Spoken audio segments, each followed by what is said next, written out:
Hello students. जैसा कि आप सबको पता है, जेई एडवांस का रिजल्ट भी आ गया था 11 तारीख को, और उसकी काउंसलिंग के लिए चॉइस फिलिंग भी होना स्टार्ट हो गई थी। और फर्स्ट राउंड का रिजल्ट भी आ गया है चॉइस फिलिंग का, काउंसलिंग का। और जिन बच्चों को भी उसमें अच्छी कॉलेज मिल गई है अच्छी रैंक के साथ, उन सबको बहुत बहुत बधाई। काउंसलिंग के लिए मेनली मैं आपको सिर्फ ये बता देना चाहता हूँ कि क्या क्या आपको करना है। और काउंसलिंग में कुछ कन्फ्यूजन है, उसके लिए आप मुझसे कांटेक्ट कर सकते हैं। और साथ ही साथ कुछ इन्फॉर्मेशन है मैं यहाँ आपको प्रोवाइड करा रहा हूँ। कुछ इन्फॉर्मेशन के लिए मैंने अपना नंबर छोड़ा है लास्ट में, वो नंबर पर आप मुझे कॉल भी कर सकते हैं, ताकि आपको जो बाकी इन्फॉर्मेशन पूछनी है उसके बारे में जानकारी मिल जाए। ऑनलाइन रजिस्ट्रेशन आपको कराना होता है जोसा की वेबसाइट पर। फिर चॉइस फिलिंग करना होता है, उनको लॉक करना होता है। लॉक करने के बाद आपको सीट अलॉट हो जाती है। सीट अलॉट होने के बाद सीट को एक्सेप्ट करके, एक्सेप्ट नहीं करना है, अगले राउंड में जाना है तो स्लाइड का ऑप्शन भी होता है, अगले राउंड में जा सकते हैं आप। लेकिन डॉक्यूमेंट वेरिफिकेशन और फी डिपॉजिट तो कराना होता है। और जाकर आपको अपने जो भी अलॉटेड कॉलेज है, जहां आपको रिपोर्टिंग के लिए बोला गया है, वहां जाकर रिपोर्टिंग करनी होती है। अब थोड़ा सा ये समझ लेते हैं कि कितनी सीटों पर काउंसलिंग हो रही है एक्चुअली। तो आईआईटीज़ में अगर बात करें तो यहाँ पर general, EWS, OBC, SC, ST सब मिला मिलू के 16,232 के आसपास सीटें हैं जिनके लिए काउंसलिंग होने वाली है।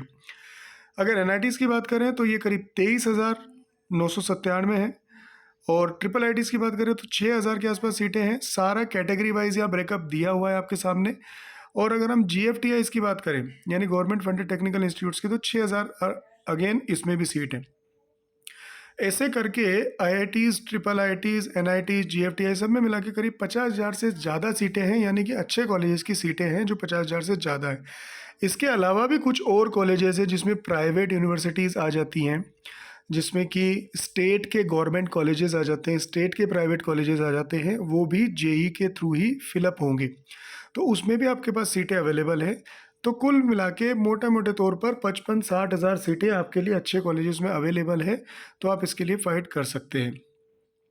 काउंसलिंग में जब आपको सीट अलॉट हो जाती है तो ये सारे डॉक्यूमेंट हैं, एनआईटी, ट्रिपल आईटी और जीएफटीआई के लिए क्या लेके जाना है, आईआईटीज़ के लिए क्या लेके जाना है। मोटे मोटे तौर पर फ़ोटोज़ होते हैं, आपके 10th-12th के सर्टिफिकेट्स होते हैं, आपका सीट अलॉटमेंट लेटर होता है, आपके कैटेगरी के प्रूफ होते हैं। इसके अलावा मेडिकल सर्टिफिकेट होता है।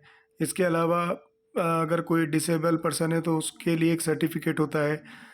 ये पूरी लिस्ट यहाँ दी हुई है। ये सारे डॉक्यूमेंट आप लेके जाएं, एक दो डॉक्यूमेंट ऊपर ही लेके जाएं, कम ना लेके जाएं, ताकि आपको कोई भी परेशानी वहाँ ना आए जहाँ आप रिपोर्टिंग करने के लिए जा रहे हैं। ये डॉक्यूमेंट की लिस्ट है। इसके अलावा एक छोटा सा आपको जानकारी और दे देता हूँ। कई बच्चों को ये कन्फ्यूजन रहता है और रह भी रहा होगा अभी तक भी। काउंसलिंग खैर चल रही है तो धीरे धीरे कन्फ्यूजन क्लियर हो जाएगा, लेकिन फिर भी कई बच्चे सोचते हैं कि किस पर क्या मिलेगा। तो एक छोटी सी इन्फॉर्मेशन के लिए या फिर एक आइडिया लगाने के हिसाब से आप ये देखो, जैसे आईआईटी दिल्ली है, अगर कंप्यूटर की बात करें हम, तो वहाँ पर ओपनिंग जो रैंक थी वो 3 थी, यानी ऑल इंडिया रैंक 3 ने, ये सारी जनरल रैंक्स हैं, ऑल इंडिया 3 से लेके ऑल इंडिया रैंक 99 तक जनरल कैटेगरी में आईआईटी दिल्ली में उसको कंप्यूटर साइंस मिल गया। और अगर इलेक्ट्रिकल की बात करें तो आईआईटी दिल्ली में 364 से लेके 543 तक उसको इलेक्ट्रिकल मिला। इसी तरीके से अगर नई आईआईटी की बात कर लें, जैसे आईआईटी गोवा आप ले लो, आईआईटी गोवा में 3,381 से लेकर 4,100 तक कंप्यूटर की जो ब्रांच है वो मिली है बच्चों को। अगर मैकेनिकल की बात करें तो 8,649 से लेकर 12,000 रैंक वाले को वहाँ पर मैकेनिकल ब्रांच मिल गई। तो यानी कि आपकी अगर रैंक ज़्यादा भी है तो भी आपको चांसेस हैं कि कोई ब्रांच कहीं ना कहीं किसी न किसी आईआईटी में मिल जाएगी। 15,000 रैंक तक आईआईटीज़ में जो कोर ब्रांचेज हैं, जिनको हम बोलते हैं कि जो पुरानी ब्रांचेज हैं, वो सब मिलने के चांसेस हैं, जिसमें कंप्यूटर भी आ गई, सिविल भी आ गई। मेरे दूसरे वीडियो में मैंने ब्रांचेस के बारे में पूरी इन्फॉर्मेशन दी कि कौन कौन सी अच्छी ब्रांचेस, टॉप ब्रांचेस होती हैं।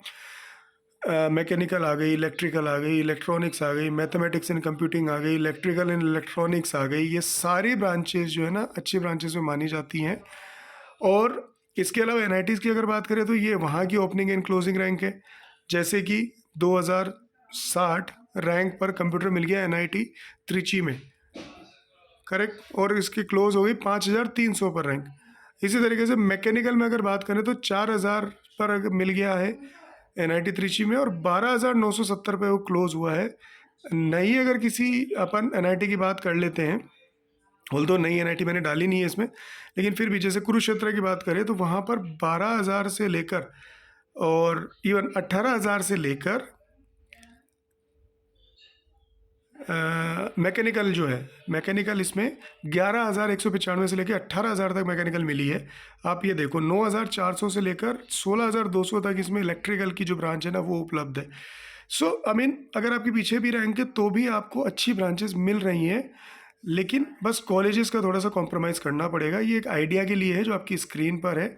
बाकी वो बात तो अगर आप जानना चाहते हैं, अभी तो इसमें और भी चीज़ें हैं। अगर आपको ये जानना है, आपको काउंसलिंग करने में, चॉइस फिलिंग में प्रॉब्लम आ रही है, आपको ये जानना है कि भाई टॉप कॉलेजेस कौन से हैं, किस सीक्वेंस में मुझे कॉलेज भरना चाहिए, पहले कौन सी IIT डालूँ, फिर कौन सी NIT डालूँ, फिर कौन सा दूसरा कॉलेज डालूँ, पहले कौन सी ब्रांच मुझे डालनी चाहिए, ब्रांच का सीक्वेंस क्या रखना चाहिए, तो आप मुझे कॉल कर सकते हैं। मेरा नंबर मैं लास्ट में दे दूँगा। ये ओपनिंग एंड क्लोजिंग रैंक है कुछ आइडिया के लिए IIITs की, और ये क्लोजिंग रैंक है कुछ गवर्नमेंट फंडेड टेक्निकल इंस्टीट्यूट्स की। तो यहाँ अगर आप देखेंगे तो बच्चों को जो रैंक है ना, बच्चों को जो ब्रांच है वो 1 लाख तक रैंक भी मिली हुई है। जैसे एक क्लोजिंग रैंक अगर हम बात करें